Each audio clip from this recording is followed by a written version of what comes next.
Hello, friends and lovers. We can only hope. We can only dream. Oh, how's everybody doing? That's a rhetorical question. Just kidding. I only want to know how you're doing, Kaitlin. Oh, I'm good. I had a relaxing weekend. I watched 2 of these fucking movies.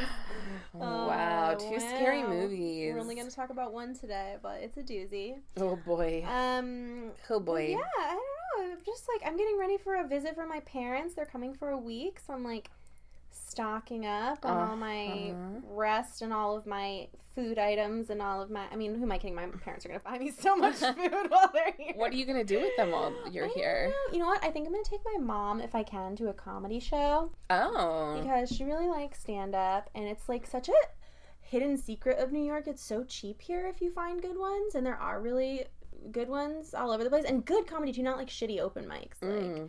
Solid lineups. There's one at Littlefield in Brooklyn. Yeah. So I'm going to see if I can take her to that. I think she'll like that. That's my fun. dad's got a conference, so he's going to ditch us and go learn some things. Very cool. Yeah. What a good family visit. How are you doing? I'm great. Same old, same old. I saw a trailer for a movie today that we should potentially watch. What? It's called Suspiria. Oh, we should. Oh, yes. I'm potentially pronouncing that wrong. No, I think that's right. Okay. But that's a remake. I know. Yeah. So we should do a double Dakota feature. Johnson, Tilda Swinton, Tilda Swanson. Tilda Swinton? Yes. Dakota Johnson, Tilda Swanton, and all the people you love. But the trailer looks really good and scary. I heard that there was a screening of it somewhere. I don't know where. I just hear these things. Freaked out. People freaked out and had to leave. Which, that's what people said about Veronica. And, you know how that turned out. Yeah, I don't know. It looks good. It looks really cool. I really want to see Adrift. That's not a scary movie. You love elements. I love. I think you always want our scary movies to turn into an element movie. I wonder if maybe that's just Twister? Really what you want to see. Twister's not a scary movie? No, I love Against the Elements. There's nothing I love more than a disaster movie, a fight against the elements, or dinosaurs. See, I prefer a nice contained threat. The elements is just too much for me to contemplate. Oh my gosh, I keep seeing posters for Jurassic World, and I am there. Can you tell me what the tagline means? The park is gone. Yeah. It basically means that, the dinosaurs are wild. Oh, I see. The park is gone. It is no more park. I guess. It is now Jurassic. I just read that and I'm like, well, that's good. Pandemonium. There's no more stupid park. Not stupid, but, ill-conceived. Yeah. But I guess that makes sense. No. It's no fences, no limits on the dino. That's what they should have called it. No fences. No fences. Yeah, or just dinosaur calamity. Jurassic calamity. Jurassic World. But dinosaur what's calamity. his name's back? Chris Pratt. I don't know yes, how we feel about he's him. back. BD Wong? Jeff Goldblum. BD must be responsible for this whole thing because he turned evil in the last one. I know. I was upset about it. Everyone was. There was a resounding pushback. There wasn't. It was just me. But Jeff Goldblum is who I meant. Okay, that would have been a better guess for me to start with. In the trailer, he's like, the park is gone. I think he says it. I gotta watch it. I gotta say I did not. I don't like the tagline because there's so many fun dinosaur related taglines they could have come up with. Dino. I don't know. Dino, you're gonna see it. Universal, call us. Call me. Well, Callie The park is gone is just a little boring. It's a little boring. It's okay. Also, the original Jurassic Park tagline was a blockbuster 65 million years in the making. That's a good tagline. That's a really good tagline. You know what a great line from that movie is that I say all the time is life finds a way. I say it all the time. I saw a pigeon eat a cigarette and I was like, life finds a way. Pigeon Sig. That's the new pizza rat. Sig pigeon. No, I really God creates dinosaur. God kills dinosaur. I'm getting this wrong. Man creates dinosaur. Dinosaur eats man. Woman inherits the earth. Yes! You're right. Oh, God, it's been a long time since I've seen I just want a Park. T-shirt that says woman inherits the earth. There has to be a T-shirt of that somewhere, I think there is, yeah, and it has what's her name on it. Laura Dern. Yeah. How dare I say what's her name? I just slapped my own hand. She's really, I feel so blessed that she has Laura come Dern back in the way that she has. Goddess among. She came back like the dinosaurs. She's a goddess. She's the velociraptor of mere mortals. Humans. Yeah, soaring above us. Oh no, Velociraptor, yeah, not Velociraptors are the ones that can pterodactyl. open doorknobs and stuff. Clever girl. Clever girl. Yeah. Oh, good one. Oh, I love her. In Big Little Lies, she's a star. She's so good. I gotta say, this is a controversial opinion, not a big fan of her casting in the new Star Wars movie. It just felt out of place. I know you're not a Star but I'm a huge Star Wars fan, and I was just like, what the fuck is Laura Dern doing here? And why is she wearing that wig? I just couldn't get behind it. I've heard a lot of bad things about Solo, and I was like, oh, I haven't seen it yet. Well, I'm like, I'm gonna see it because I'm a fucking sucker, but I've been enjoying the Billy D. Williams impersonation that Donald Glover is doing in the trailer. I don't know any of those things that you just said besides Donald Glover. But Simon has been like, will you please go see Solo? And I was like, I don't like Star Wars. I don't like space movies. You know this. I don't like movies set in space. No space. And I don't like Star Wars. And I was like, I don't like Star Wars. And he was like, but you might like it. And I was like, I don't like Star Wars. And he was like, you liked the last one. And I was like, no, I hated the last one. Like, where's the disconnect happening Which was here? what by the last one, what does that mean? Like, not the most recent one to come out, the one before that. Force Awakens. So Yeah. not one of the prequels, though. No. Because you can't judge them by that. Well, no. Okay. All right, well, if you didn't like that movie, you're probably not going to like Star Wars. Yeah. I think there is a window that people have to see them by a certain age now, because especially the original trilogy are a little bit, you know, they're from the 1970s. They're a little like Pet Sematary. No. You wash your goddamn mouth out. They're nothing like Pet Sematary. Callie's throwing her earrings. Through my earring. They're a little like Pet Sematary. No, you've never seen them, so you can't even say. They're way better, but there's like big aliens. If you're not a sci-fi person and you have not seen them by the time you're like a teen, you might not get into them. But I fell in love deeply. I just have to mention signs. I wish you. In every episode. You have to talk about signs at least once in every episode. That's true. It's like the Mickey Mouses in Disney World where there's like a hidden Mickey on every ride. Yeah, I'm just gonna start trying to sneak the word signs into things like, oh, well, did you see all those nice signs next to the highway that this little boy gets run over on? Spoiler alert. Oh my god, spoiler. I was like, what the fuck are you talking about? But it's actually quite topical. Yeah. Speaking of, should we talk about Pet Sematary, spelled Sematary? If you hadn't figured it out by now, this is Scream Girls, the podcast where we talk about scary movies. I'm Kaitlin McKenzie. I'm Callie Goff. And this is Pet Sematary. Wow, fellas. Wow's one word. I had never seen this film before, and I had never read the book, which I have actually read a great number of Stephen King books in my adolescence. He was very formative to my spooky sensibilities. I'm a big fan of a lot of what he writes, but this was a new experience for me. Did this movie make you want to read the book or make you want to burn the book? Don't burn books. Oh, well, since Stephen wrote the screenplay, I can't say that it really... Well, let's get into it, because I have some thoughts. This movie was made in 1989, the year of my birth. This movie and I are the same age. Sweet babe. Directed by Mary Lambert, who is woman. A woman, our first lady. She hasn't done too much else of note. She did direct a TV movie that I noticed called My Stepson, My Lover, which I'm going to have to seek out. For Lifetime, because, did Pet Sematary have Lifetime vibes. Oh, it does. It's a very Lifetime movie in a lot of ways. Yeah, for a number of reasons. Also, Mary Lambert is the name of one of my favorite singers. Yes. No relation. Maybe a relation, but same person. Not that we know of. Nope. So excited about that. As we said, Stephen King, my buddy Steve, wrote the screenplay. Probably at the peak of his cocaine addiction, I'm guessing. I'm not sure when he got clean, but he was definitely like very high through a lot of the 80s. So I think that bears out in what we're going to talk about today. So when I was watching too, for some odd reason, I got like a pop-up. It was like pop-up video. And it was like, what were you watching on? I don't know, by computer, but it was like trivia. And I wanted it to keep going through the whole movie, but it only gave me one fact. Oh. And it was that Stephen King says that the only book that he's written that scares him is Pet Sematary. That's interesting, because I have some thoughts about how this book is about what it means to be a man and a father. Oh. By the way, this is a Father's Day episode. Happy Father's Day. For all you dads out there, here's a manual on how not to be. And how not to act. Yeah. Because, woof, Lewis. Not great. Come on, Doc. Ugh, Doc. Also Doc. I mean, The Shining, Doc. Oh, yeah, how many characters can we name? But I was grossed out that his wife kept calling him Doc. I was like, oh, you just love being a doctor's wife, don't you?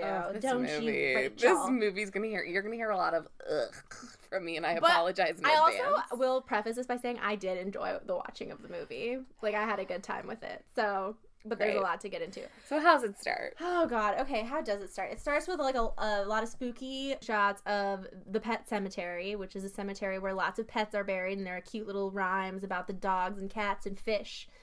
And there's, like, hocus-pocusy children's choral music playing. Yeah, and it just has, like, a full-blown opening credits sequence, which you don't have in movies that much anymore. They really let you settle in. And then, boom, there's a semi whooshing past.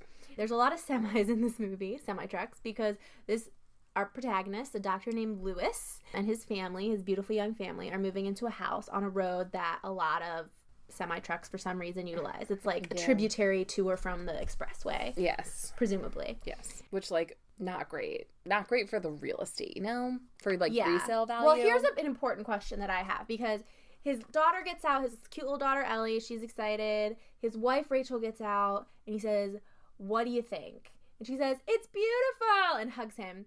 And I'm like, had she not seen the fucking house before? Yeah. You bought this house on this shitty road, and your wife has never seen it?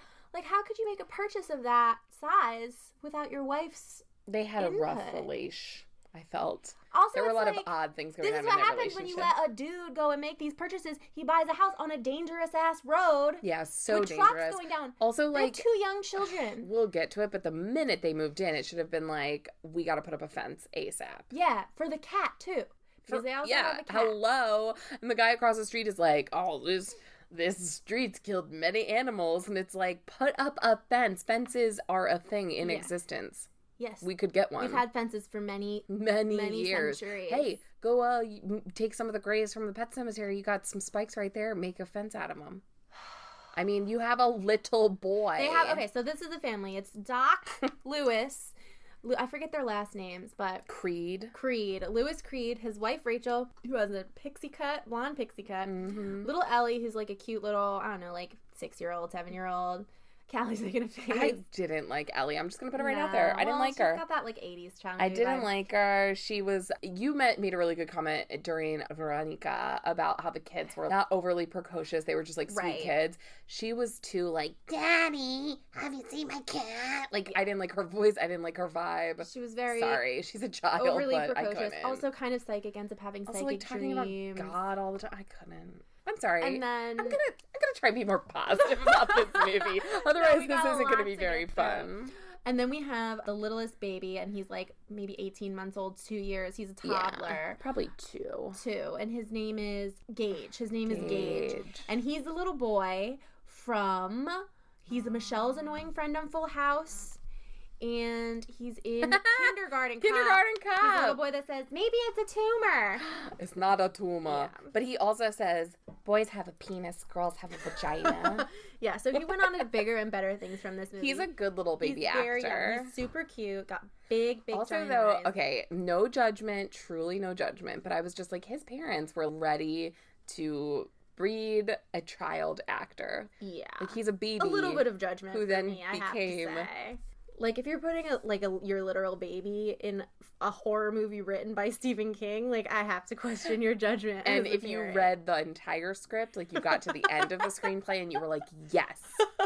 Miko. What's his name? I don't know. Miko Hughes. Miko is in this movie. Questionable. But, you know, I'm not a parent. Was real cute. I'm not a parent. He was real cute. So we have this family, and immediately the parents start fucking around doing something else, and the little boy wanders into the road and is almost hit by a semi-truck, but he is rescued by their new neighbor, who's an elderly man played by the actor who made Herman Munster famous. Fred Gwynn. Is that his name? Yeah. I'm going to call him Herman. Also, the judge from My Cousin Vinny. Yes, that was my big, really the only role I'd seen him in other than the Munsters prior to this. Yeah. He's a really good actor, though. He's probably the highlight of this movie, acting-wise, in my opinion. So here's Herman Munster. He saves the little boy. I don't think the parents are grateful enough to him for having rescued this little boy from certain death. Also, the little boy doesn't own a pair of pants. He's wearing a diaper in the first 4 scenes. He's a baby. Well, put some pants on that kid. There's great pants out there in this world. At one moment, he's wearing Oshkosh Bagosh, which I was like, that's like a throwback also. That's it. That's life. That's childhood. So we learn that the dad is going to be the doctor at the college, which I was like, who, him? He also, didn't look very doctorly. The doctor at the college. Yeah, like what? Colleges don't have like a designated doctor. And he was also just like this is me just fully stereotyping, but I was like, no way. He's too chilled out to be a doctor. There's no way. He's a baby face. And then we meet the cat. Oh, yeah, they have a cat named Winston Churchill, Church for short. Church. Very cute cat, though. He's one of those Russian blues. He's really cute.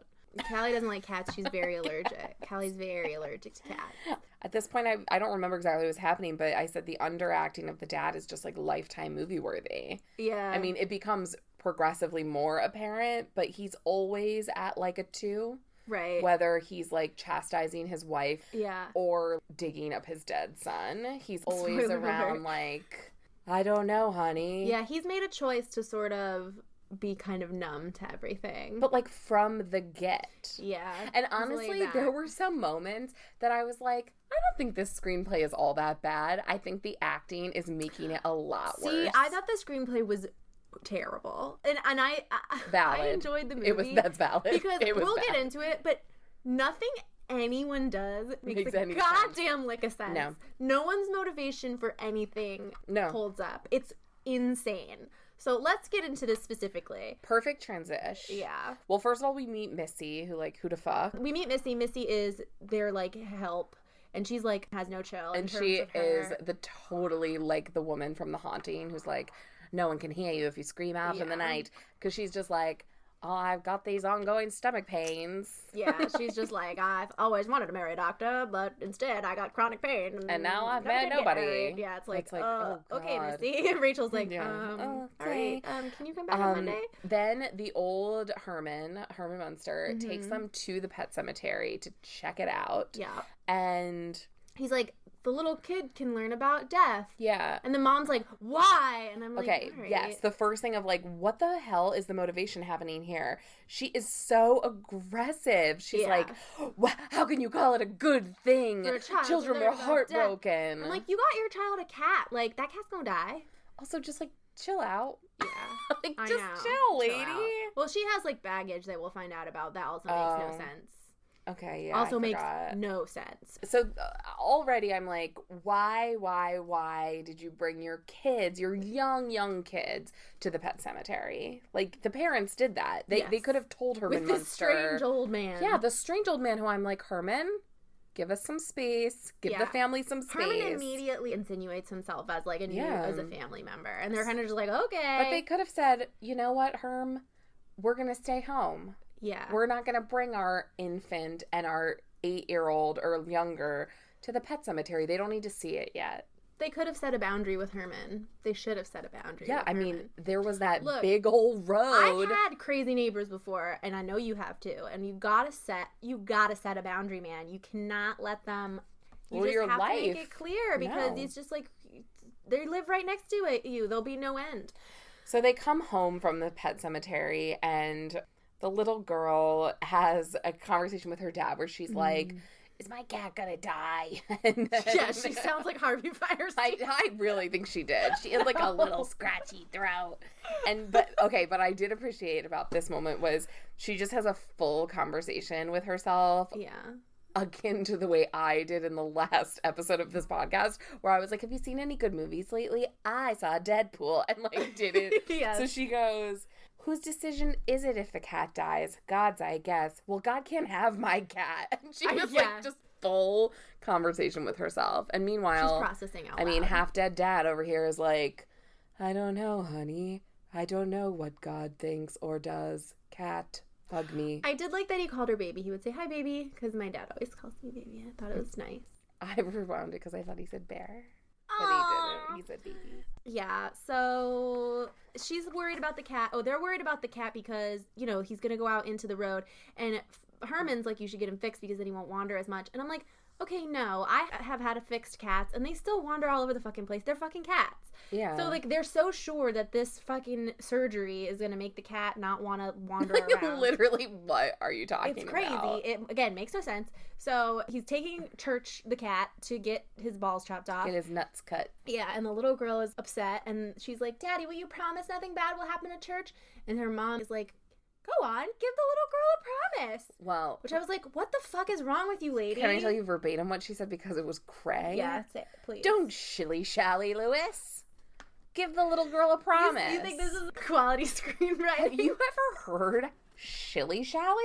Because these are the kind of weird words that Stephen King uses in his books. Like, in the dialogue in his books, it'll be like, I don't know, like, geez, I'm crow. Like, it just, like, crazy. But it doesn't, it reads, like, charming and, like, colorful quaint, and interesting. But it sounds crazy when it's in the movie. Don't when it's, like, shilly-shally, Lewis. It's very weird. And it's also, he's right. He gets mad at her afterwards. Like, maybe overly mad. But he gets mad because he's like, well, if anything happens to the cat, you better. But it is true. It's like, what the fuck are you doing? Like, you can't. She's shielding her daughter in a weird way. It's very weird. So then, and then they get in a little fight, and Rachel runs out and goes, "Still friends, Doc?" And it's so gross. I hate it. Here's the thing that I have to say right now up front, which is that Stephen King, as much as I'm a fan of many of his works, is garbage when it comes to writing women. He does not write them well. There are a couple of exceptions in his canon, but generally his wives are either nags or they're sex pot props who are just sort of there to be emotional while the man, like, deals with their. I mean, even in The Shining, yeah, like, I was gonna say, what about Wendy? Wendy's a very strong character in the Stanley Kubrick movie, not nearly as much so in the book, in my opinion. More, like, better than, because she has to, like, over-up a little bit in a way that Rachel doesn't as much. But just generally, they're sort of just, like, waffling and emotional and are there to be sexy or cared for. That's a persistent problem, and that is very much borne out in this movie, unfortunately. For sure. So then all of a sudden we cut to some, like, slow-mo images of a boy who has just been hit by a truck. Yeah, by boy we mean a college-age student. Because we're now at the doctor's first day. His wife has said, oh, it'll be a slow first day. Well, now he's dealing with, like, head trauma because this boy was hit by a truck, which is the college on the road with all the trucks? Was it foreshadowing that, like, I guess. trucks, people getting hit by trucks? But they, like, haul this boy into the doctor's office. He tries to save the boy, the guy, and he doesn't live. He dies. But then he, like, wakes up at the last minute, and he says, I'll come to you, Lewis. Soil of a man's heart is stony, Lewis. I'll come to you. Yeah. And Lewis is all like, how did you know my name? Now, here's the thing I don't understand about this guy. This guy does come to them later. He shows up later that night. We can actually just move right into that, really. Yeah. That night, Lewis has a dream where the ghost of this guy, who we found out later his name is Victor Pascal, this ghost of Victor comes to him and shows him the pet cemetery and, like, basically warns him. He's like, I don't want you to do what you're gonna want to do, basically. Like, gives him a vague warning. Okay, great. He's like, I want to help you because you helped me. How can the ghost of how is this happening? Because later when people rise from the dead, it's because they've been buried in the pet cemetery. But who is it? Like, why is this happening? I mean, maybe this is something that is explained in the book somehow. Like, who is Victor? Why does he have these powers? I had multiple thoughts. First thought was when the kid opened his eyes, I was like, Doc, do something. Like, the he's alive. Like, wouldn't you be like, oh my God. Yeah. He just, like, sits there and he's like, Soil, blah, blah, blah, Lewis. And then he's like, how did you know my name? How did you know my name? Question, but yes. Fair question. But okay, so it was just so Stephen King to me. Like, close to a year ago, I watched Gerald's Game, which was made for Netflix. I haven't watched that one. It was all right. But, you know, in that movie, and I'm guessing in that book, I haven't read it, but there's sort of like a ghost who comes to the woman a woman is attached to a bed and can't escape, and she's going to die of starvation or thirst. So the ghost of her husband comes back to help her figure out how to get out of the cuffs and how to deal with past trauma that's led her to this place. Right. And so this was very much like, I feel like there's a recurring thing happening where it's like a wise ghost comes to, like, but it was a strange. It's just weird in the context of this movie because there is a device which allows dead people to come back to life. Right. And so then there's this other ghost that isn't related to that. It's just like okay. But we accept it. Also, he looked like a bad zombie Halloween costume. The makeup was very bad. Very bad. Yeah, the makeup was bad. So then Lewis wakes up from this dream. Yeah. He's like, oh, it's just a dream. And then he moves the covers off his legs, and they're all covered in dirt, the legs. And he takes the sheets, which are all covered in dirt, and he throws them down the laundry chute. And I literally just wrote, oh yeah, just toss them down the chute. They'll do themselves. Like, well, I wrote that too, but then I was like, Millie does do the laundry, so his wife might not know. Missy. I know. Well, call her Millie. Well, maybe she didn't want to anymore. That's well, why. she's being paid to do it. Well, I did think, okay, this part was good. Give credit where credit's due. There's a fun passage of time little device where Ellie is hanging. She takes down a pumpkin from the window, a pumpkin that she's made, and she hangs up a turkey. And it's like, it's Thanksgiving. Time has gone by. They still haven't put up a fence, but months have passed. Yeah, put up a fucking fence. The family, all except for Lewis, are going to Chicago to visit Rachel's parents. Lewis isn't going to go because her parents don't like him. Okay, I have multiple things to say about this. I'm why? literally just shaking my head. Why? I know, I'm like, because he's a successful doctor. He seems to be a nice man, a good husband and father. I mean, up until this point, like, what is the beef? We never find out why. Like, where's what the deal beef? Is. Also, like, I love my parents, and I'm blessed because I don't have parents who would ever act like that. But if my parents were so rude to my husband that he didn't feel like he could come home for Thanksgiving, don't go. I fucking wouldn't go. Yeah. Fuck you. This is my partner. Yeah. So on multiple levels, it doesn't make any sense. It's bizarre. Also, it was at this moment that I paused and saw that this movie is an hour and 42 minutes long, and I couldn't believe it. Just couldn't believe it. I know, it took a while. So they leave, and as soon as they leave, he gets a call from Herman, and Herman's like, your cat's dead in my yard. Which sucks. And of course, what the hell? Yeah, of course. So the cat's dead. He pulls the cat up, and it's very dead. It's like covered in frost and stuff. And for some reason that we will never comprehend, Herman looks at him. What's his name? Lewis is all sad because he's like, oh, what am I gonna tell my kid? Blah blah blah. A thing that countless parents over the millennia have had to do to tell their child that a pet has died. Yeah. It sucks. Get it? It's Get part of Ellie life. A new pet. She'll recover. Yes. But Herman looks at Lewis and he says, you know what? I got a trick for that. Takes him to the pet cemetery. They go beyond the pet cemetery. They walk forever. They take a long time chit-chatting. They have to dig through this underbrush. And they come upon like a crop circle-y type thing, which is, what is it, Callie? Just like signs. No. I'm kidding. It's an ancient Native American burial ground. Oh, I thought we were going to get out. I literally can't believe that we watched Poltergeist last week and talked about this. And I'm so relieved I know. that there were no American Indian burial grounds. Well, it's the Micmac American Indians. Oh my fucking God, dude. There's not one person of color in this movie.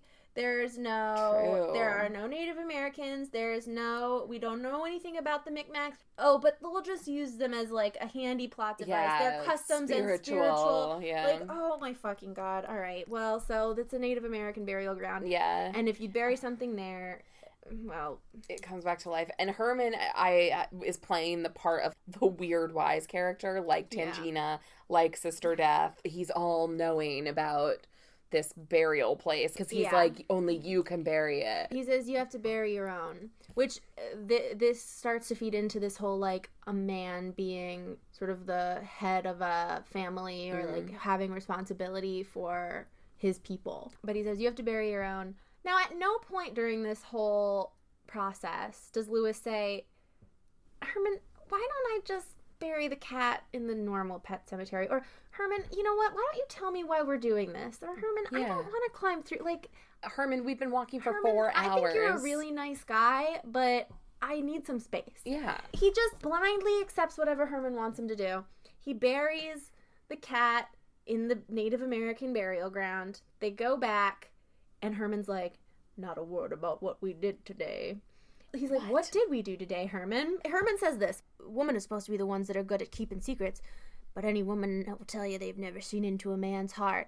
And then he says the thing about a man's heart soil being stony or whatever, which is just like, first of all, what kind of toxic masculinity bullshit is this? I don't even understand what you're talking about. I think it's supposed to mean like men are unfathomable and inscrutable and mysterious, and they have secrets, and women can't truly understand them.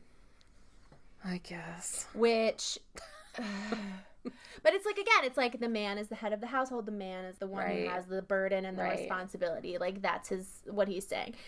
I feel like that may have come more to life had the actor playing Lewis not been so bad. Yeah. Because, to be honest, there were moments, which is maybe very strange, where I was like, this character, sans actor, the things he's saying, the way he talks, the way he relates to his daughter, reminds me of a little Atticus Finch. He tries to offer little moments of wisdom or this and that, take care of his family, but the actor was just so bad that I couldn't get anything from him. I didn't know who he was, what he cared about. Like he had been rejected, like he would have auditioned to play Uncle Jesse a couple of years later and not gotten to the final couple of rounds. But you know who did? Miko, that little baby. Yes, he did. Not to play Uncle Jesse. No, not to play Uncle Jesse, but to be on Full House, recurring character. It's true. But I did think he was attractive in like an 80s sitcom way.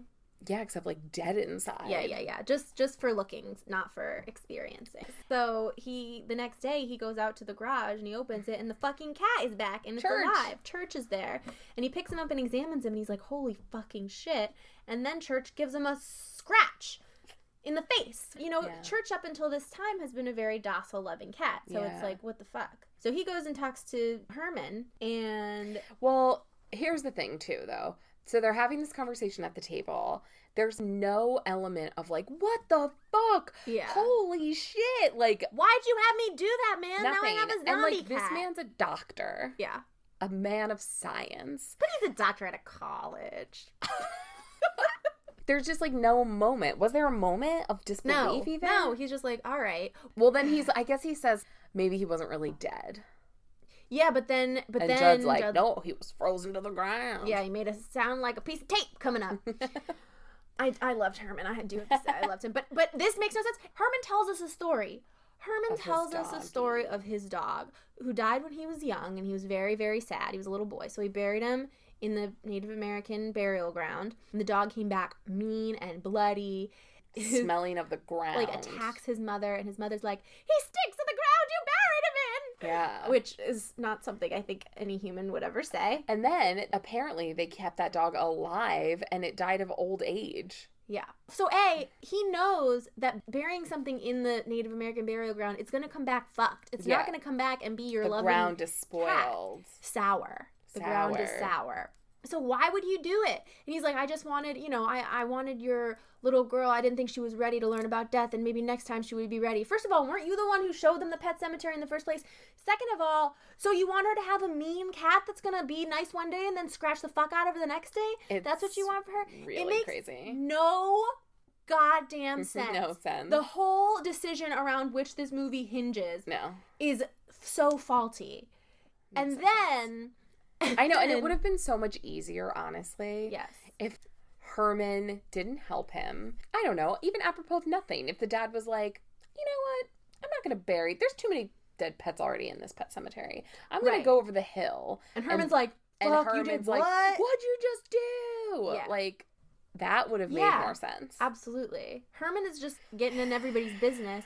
Then, what's his name? Our doctor asks him, has anybody ever buried a person in there? And Herman, like, knocks over his beer. He's like, good God, no! Yeah. Never! And it's like, okay. So Christ on his throne, no! Christ on his throne. So that's set up for us. The dad goes to take a bath. Oh, yeah. And the only reason I remember this because I was thinking, like, oh, I'd love to take a bath in, like, a clawfoot tub. That looks so relaxing to me right now.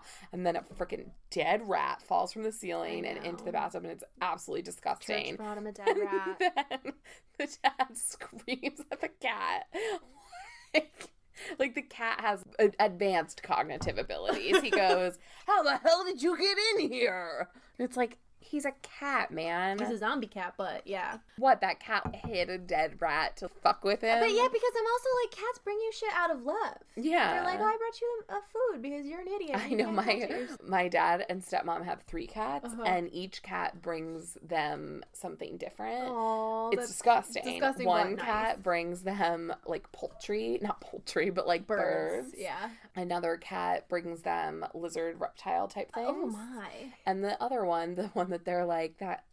He's not too bright, brings them bugs. Like butterflies and things like that. And gross and sad. My cat, when I was growing up, we were watching Fievel: An American Tale, and there's a song in that called There Are No Cats in America, where the mice are singing, There are no cats in America. And I turned around to say something to my mom as this song was happening, and I saw that my cat was eating a headless mouse on the carpet.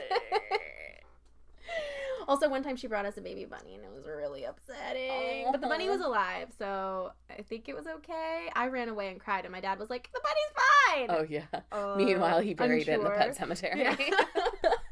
Yeah, cats are dicks. But, so this cat, has brought him a dead rat. So we know this cat is bad news, I guess. And then the family does come home. But then is this Missy? Is this Missy's demise? So Missy can't take the pain anymore, and Missy hangs herself. Missy has cancer. She's stomach cancer. Gross. Oh, yeah. It comes out in her nose, and she kills herself. But, like, why? Why did we need Missy? Because we had to have that conversation about death. Oh, yeah. And we had to get into the segue. I mean, I would imagine Missy had more to do in the book. Because this is a problem when people, like, the book writer also writes the screenplay or whatever, is also the adapter. I think, and again, without having read the book. He maybe, like, filled in the gaps in his own mind or something. No, I think you're, like, too literal to the story. Right. And it doesn't always work in the same medium, and you need to do stuff to not make it that way. But I don't know. I mean, I haven't read the book, so maybe it doesn't make any sense. Well, she kills herself, and then at the funeral, Stephen King is the minister. He sure is. Which is great. There he is. Such an M. Night Shyamalan moment. Oh my god. I literally can't stop talking about Signs. I think we should watch Signs so that you can remember that it's not a great movie, Callie. I'll stop. No, it's the thing now. But you know how M. Night likes to put himself in his movies, just like Hitchcock. Yeah. Okay, well then I guess Doc and Rachel have a conversation about death, and she freaks out about her sister who had spinal. Okay. She was dying for a long time. Rachel, it comes out when she was a child, had a sister who was dying of spinal meningitis and was kept like a dirty secret in the back room. Now, spinal meningitis kills you within 24 hours. Really? Spinal meningitis, not always, but it is a very fast-acting illness. It's not a lingering disease. I was like, I'm pretty sure that's not right. And I looked it up. It is not a lingering disease. It's not like she was dying of like cancer. Maybe he meant something else. I don't know what he meant, but it doesn't make any sense. And we see flashback shots of this woman. And her name is Zelda. She's like, how dare you? She's got the craziest fucking makeup I've ever seen. Is it a man? It does look like a man. But I mean, I don't know anything about that actress. I think it's a man in like crazy makeup. I had that thought as well, but I don't know. I can't speak to that. I just wrote down Zelda is enough never to watch this movie ever again for it to be gone forever. She's really upsetting looking. Like Zelda is enough to destroy every copy of this movie and never have it shown ever again. It's making me upset to think about. It's like, it's scary, but it's also bad. It's just awful. It's bad. And her spine is all fucked. Ugh. We learned that she has died, and that Rachel, as a little girl, like wanted her to die because she was tired of taking care of her. And then when she did die, and she was left home alone with her, and she died while they were home alone together, and she was happy maybe that she died. And fucking Lewis is like, if I ever had a reason not to like your parents, which is a fair thing to say, like now I definitely do because they left you alone with her and you were like 8 years old, with a woman who was probably clinically insane by then. Okay, Lewis. What the fuck? How dare you say that? There are a lot of chronically and terminally ill people in this world who don't go clinically insane. Like, what an assumption to make. What a crazy thing to say. And then he goes off. She says, where are you going? He says, I'm getting you a Valium. She says, I don't take that. And he says, yes, you do tonight. Yeah. Okay. Yeah. It made me take Valium if I want to take Valium or not.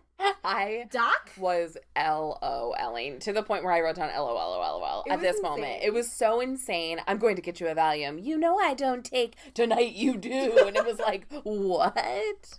What's happening? It was insane. What's happening? It was truly insane. But yeah, Zelda, I did not like the look of Zelda. I did not like it. It was at awful. all. The red hair, the spine. Also, it's like, why is this woman like 70 years old? I don't know. It's just like crazy. I mean, they've been married enough to have like a 7 or 8 year old. Oh, yeah. She's never told him about her well, sister. Also the fact that she says, you know, I had a sister named Zelda. And he goes, yes, I remember. She died of spinal meningitis. Oh, what? boy. Like, Oh, if boy, you're Steven. married, it's like, Callie, like, I'm not gonna, if you're married, your husband knows that. You know what I mean? He would be like... Well, yeah, if I was like, you know, I have a brother, Ryan, and Simon would be like, oh, yes, the one who lives in Baltimore and has a son. Yeah. We'd be like, yeah, my fucking brother. Yeah. What are you talking about? Like, you had a lot of Christmases with him. Yeah. Okay, but I get it. Like, it's an expository thing, but it's just... Yeah, but it's poorly done. It's fucking insane. Oh my god, we have so much left. Okay. I know. This movie never ended. It takes a turn at this point because... Okay. I simply cannot with this movie at this point forward. I mean, Zelda was enough. I flew off the edge. I fell off. Then the little boy, the dad is flying a kite. They're all having a picnic in the front, unfenced front yard. Yes. Then the little boy wants his turn. The little boy is too cute. I can't stand it. He's flying the kite and he goes, I dropped it. And he drops the little kite holder thing, the handle. And of course, as little boys do, he, in a diaper, still no pants, goes chasing after it. And I cannot. Okay, first of all, you have a huge road filled with semi-trucks. Now, I was with a baby yesterday. Her parents are doing something that I think is incredibly smart. They are saving the word no for when something is extremely dangerous or dangerous. So if she goes to put a shoe in her mouth, it's, oh no, we don't put shoes in our mouths. If she goes to put her finger in a light socket, no. Yes. And you teach them, no, danger, hurt yourself. This little boy is like 2. Tell him we do not go in the road. Yes. We can get hit by a truck. Tell him. And the fact that they haven't even, I mean, this little boy runs into the road. Also build a fence. Build a goddamn fence. I can't. It's insane. Or don't turn your back on your baby. Like, what are you doing? This is the second time this child has gone into the road. How fast is he? Look, you know, I don't mean people turn their backs. Kids are quick. Kids are really, really quick. Look, accidents do happen. Accidents happen. But these parents do not instill a lot of confidence in us through the I know. I don't mean behavior. to judge anyone who's had a child endure an accident because they do happen. And having been with a baby yesterday, she was fast as lightning. Like, she could get something in her mouth faster than anything I've ever seen. So I get that, but this is just insane. The doctor goes chasing after him and trips in the last moment and can't get to him in time. And I literally, holy fuck, is this baby gonna get hit by a car? I can't. Shut the fuck up. This baby just got hit by a car. Yeah, we see a bloody shoe go flying, and then we see Lewis go, no! Like Darth Vader at the end of Revenge of the Sith. Oh my god, and then there's a photo montage of the baby, like, dressed like a sailor. And I just at this point was laughing hysterically. No! It was too much. It's really sad. Yeah, so the baby's fucking dead. I wrote child death, stupid fuckers. Like, there was a lot of crazy notes being taken at this time. Now, I just can't help. I can't stand it. Herman is making it all about him in the aftermath. He's like, I think this is my fault well, because... First, there's the funeral. Well, that happens after this part. It does? Oh, no, you're right. There's the funeral. There's a funeral. So there's a funeral where fucking the father-in-law starts a fist fight in front and they knock the baby's casket over. And it's like, to your point, he says to him, I told Rachel, the father says to Lewis, I told Rachel when she married you, her life would be nothing but grief. And it was like, why? Because she married a doctor? What are you talking about? It's like if they were a different race. Or like, I don't know, any number of things. Like, why do you hate him? It doesn't make any sense. People who have read the book tell us. So Judd, Herman's making it all about himself. Judd's like, I knew I shouldn't have told you that, and it's all my fault that this happened. Well, I think maybe he thinks you, like, if it gives you something, it takes something back. That would have been an excellent line, Kaitlin. No. He's just like, I told you that the power exists, and I didn't. I killed your boy. I killed your boy. It's not about you, Herman. Okay? I literally was like, it's time to go home now, Judd. It's time to go home now. It is time. But he does warn him. He's like, I know what you're thinking about doing. Don't fucking do it. And then we learn, he tells us a story about how, because he told us previously no human had ever been buried in the pet cemetery. Right. But actually, after World War II, a soldier died and his father was grieving, so he buried in the pet cemetery, and he came back as like an abomination.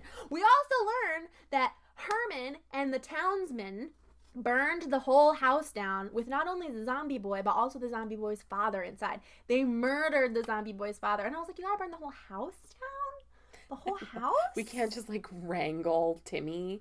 He's a zombie. Yeah. There's like 7 of you. I don't know. I know. Put some like dangle some raw meat. It's fucking. But then also Timmy, we find whoever, I don't know if his name is Timmy, the soldier. Timmy. Later we see more, including the cat, other zombie, pet cemetery creatures, and they're a lot smarter than Timmy. The cat? Yeah, the cat is smart.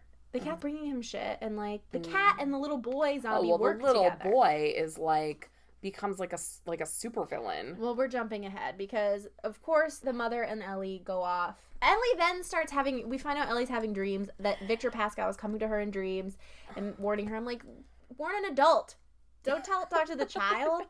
But anyway, so the mom and the daughter go to stay with the parents in Chicago, and the dad stays behind. Doesn't give an excuse as to why, but he stays behind. And of course, he digs up the little boy. He goes to the cemetery and he digs up the corpse, which I imagine is a pretty nasty looking corpse because A, it's been in the ground for like a day or two. B, it was hit by a semi-truck and it's a baby. But he picks him up and it's actually pretty sad. He's like, how would that even, I mean, I don't think that would have been a corpse at all. It made me really upset actually, this scene. And then he's holding the body like in a blanket. So he does this.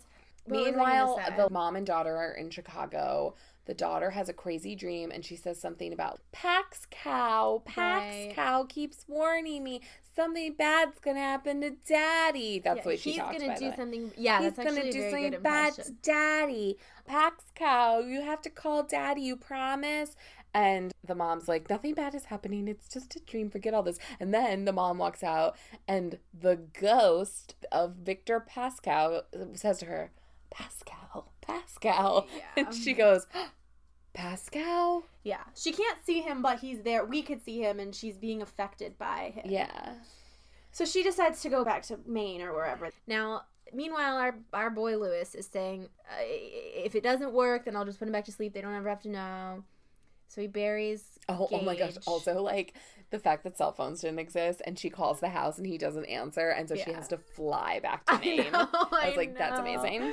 But I mean that's why we were saying the 90s are scarier. This is the 80s, but so he buries Gage. He goes back to the house and he falls asleep. Okay, and this is meanwhile though, Judd takes a nap. Herman Munster takes a nap on the porch. Herman Munster smoking a cigarette, drinking a Budweiser. He's like, you did something bad, Judd, now you gotta undo it. Immediately falls asleep. What the hell? Okay.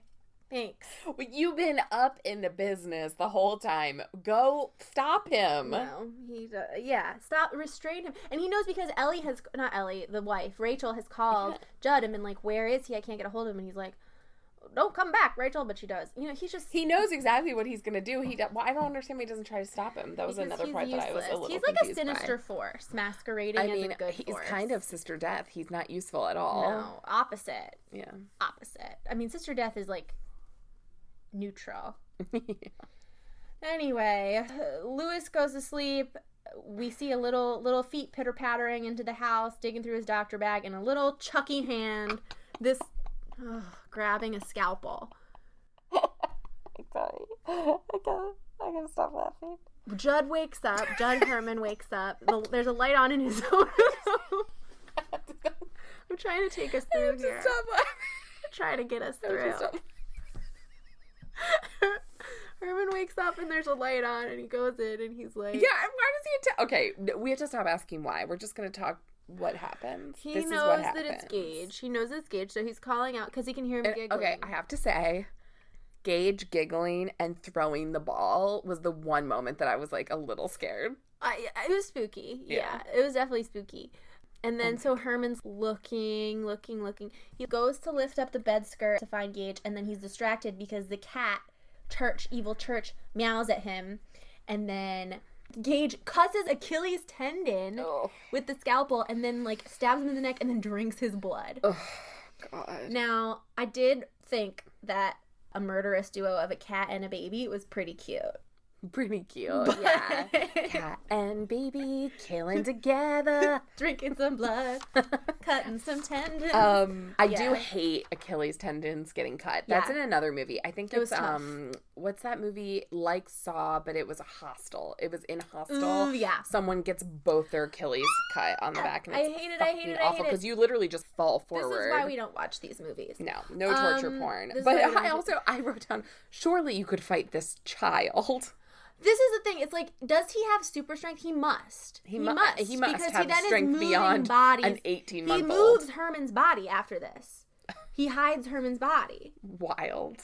So. Oh my God, he cuts his mouth like the Black Dahlia. Yeah. So Rachel's on her way back. She gets a flat tire. The ghost of Victor tells her it's trying to stop you. Yeah. Meanwhile, Victor is also able to affect, like, the woman at the car rental place. Who had crazy blue eyes. I was like, whoa, that lady's eyes are nuts. She's like, we have no cars. And he's like, how about the Nissan with the scratch down the side? And she's like, oh, wait a second. We have a Nissan with a scratch down the side. Who is this ghost? Who's this ghost? Who is this college kid who is now a benevolent ghost? Yeah. I don't know.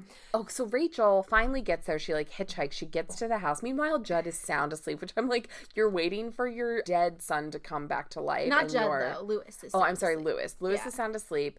He's waiting for his son to be reborn and just snoozing. He's like, tired. wouldn't you just, like, stay He's awake? dug 2 graves that night. That's a lot of digging. 2? Because he dug them up, and then he dug them back in. Oh, math. So, anyway, he's asleep. Rachel hitchhikes back to their house. She hears the giggling and, like, Mommy! And she goes into Judd's house, Herman Munster's house. And we don't really see what happens, but baby attacks her. She starts screaming. And it's like, you'd be fucked if your baby turned evil and started trying to kill you. Yeah, you and couldn't kill your previously baby. been evil. Yeah.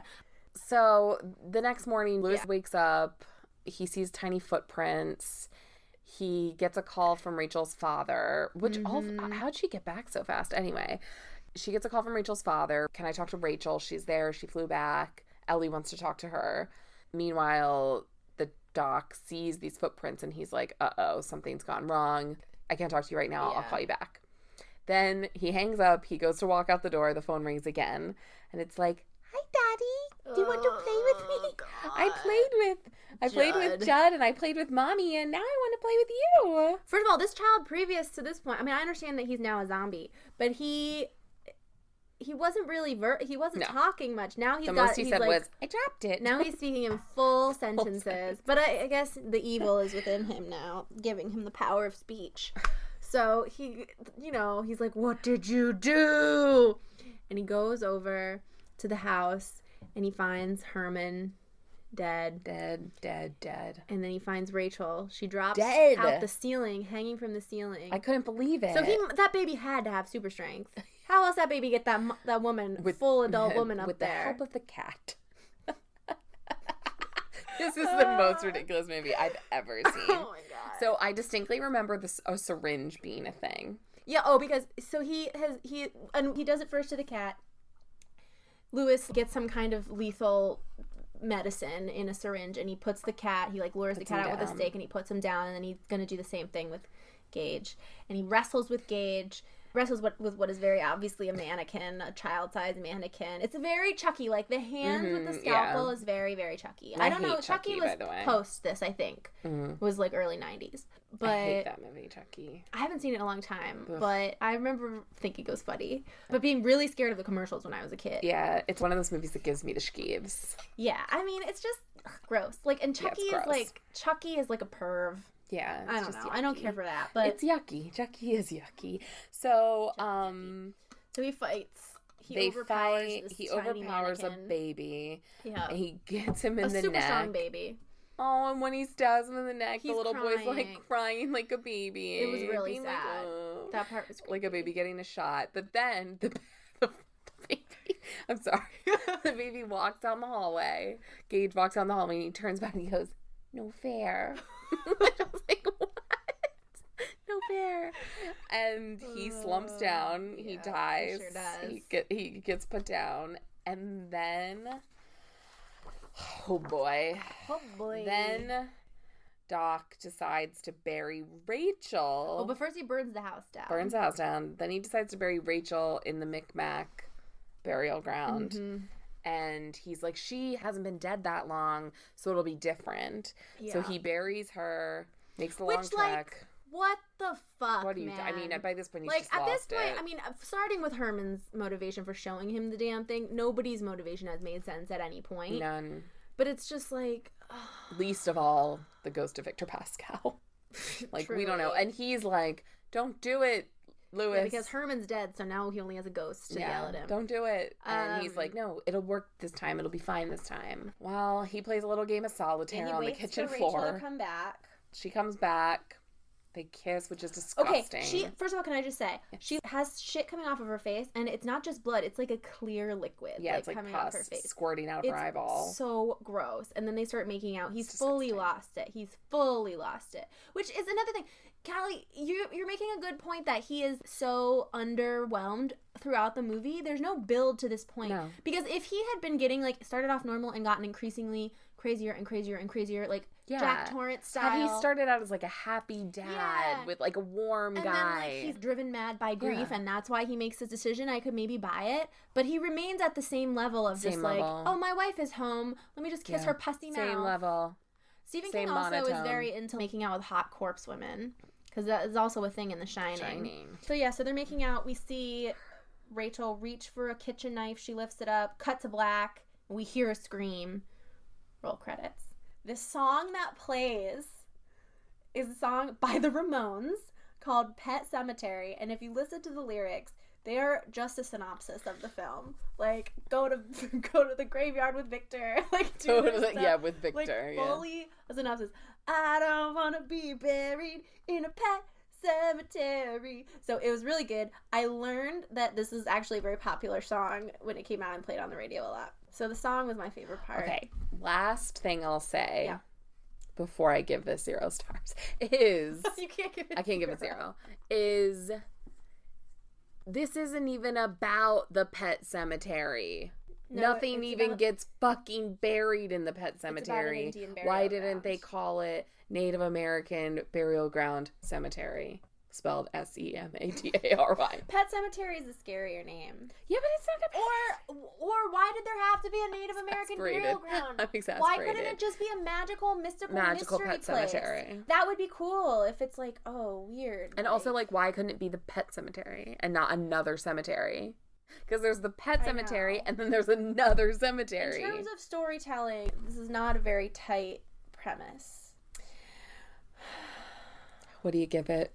Oh, Callie, I'm scared. What do you rate it? Mad at me.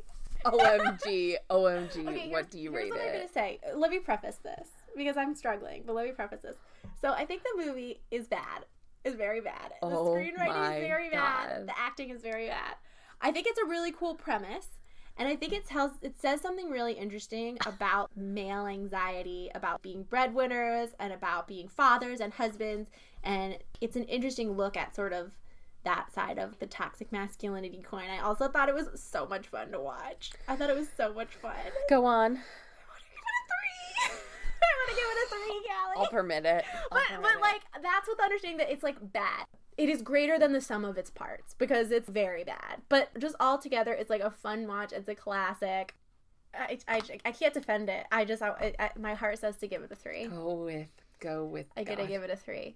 I'm gonna give it a 3 scary scream emojis only because Callie, it's very gruesome. It's very gruesome. True. It's not scary in the sense that you're like, it's not super suspenseful and tense, but it's upsetting and hard to watch. So I would say if you're not a horror movie fan, for example, this is not a movie I would recommend for you at all. Like, it's a tough watch in that way. That's why I would give it a 3. It's not necessarily skillful in its craft. Okay, I see what you're saying. All right. Okay. Well, we totally forgot, by the way, that Zelda comes back. She grows her literally ugly head. Rachel starts hallucinating her again somehow. And because of Zelda, I give it 1. That's 1 fair, star. That's fair. I found Zelda really upsetting. I mean, I was laughing It was like a very bizarre watching experience for me. At some point I looked, it was an hour 45 minutes. I couldn't believe it. And at another moment I looked and there was only 20 minutes left in the movie and I was like, whoa, this went by really fast. Then I looked again and there was like 19 minutes left in the movie and I was like, what's happening? Where am I? I spent a lot of the movie laughing. Yep. So that was funsies. Yeah. But this movie is trash. Pure trash. It's very bad. So like in terms of quality, I give it 1 star. In terms of did I enjoy watching it? Maybe 2 stars. I enjoyed watching it. Okay. But I'm going to round it down to a 1. That's fair. That's totally fair. And in terms of scares, I was going to give it a 1, but because it doesn't hold up at all. I don't know if special effects are not good. But you've convinced me to give it a 2 because it is grisly and it's nasty and the syringe is gross. Oh my God. What? Can we talk about how in Rachel's, there's a lot to this movie and none of it makes sense. Maybe I do like this movie. I don't know.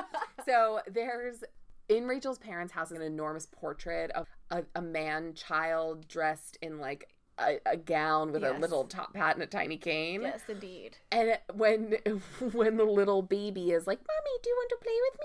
He's dressed like that portrait. Oh, I was like, why does he have a cane? I wrote a dapper little man. A dapper little man? What the fuck? Why?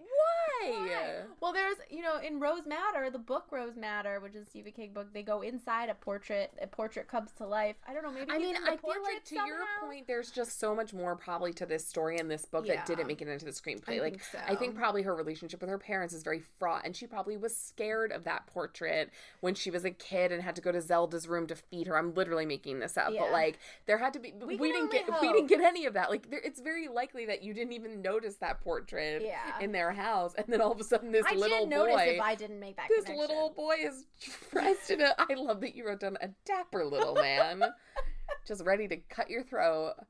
So anyway, I mean, I don't know.